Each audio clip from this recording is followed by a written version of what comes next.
Créer un indicateur journalier de base, par exemple, le nombre de logements actifs. Notre rapport est filtré à la date du jour. En cas d'indicateur mensuel, nous aurons filtré à la date du fin de mois précédent.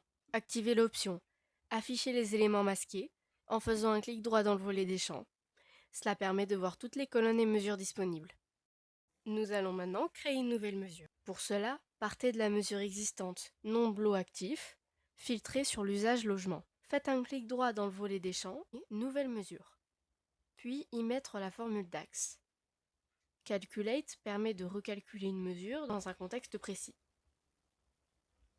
Nombre lot actif, c'est la mesure de base. Lot usage in LGT, filtre pour ne conserver que les lots, dont le code usage est LGT, c'est-à-dire les logements. Il est important d'utiliser l'usage code plutôt que le libellé, car dans le master data, le libellé est susceptible de changer, tandis que le code restera identique. Pour vérifier le bon fonctionnement de notre mesure, insérez un visuel carte et ajoutez-y l'indicateur. Par exemple, si nous voulons que notre indicateur soit sur les logements et garages actifs, comme ici, il aurait fallu rajouter GRG dans le IN. Revenons à notre indicateur de base. Une fois validé, nous pouvons publier l'indicateur dans le portail.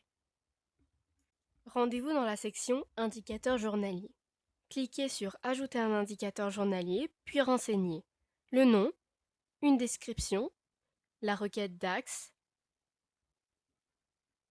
le format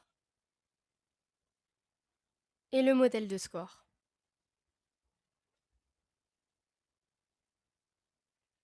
Pour l'objectif, choisissez Réel seulement et indiquez 1 blanc. Il ne reste plus qu'à valider et à publier l'indicateur dans l'espace de travail souhaité.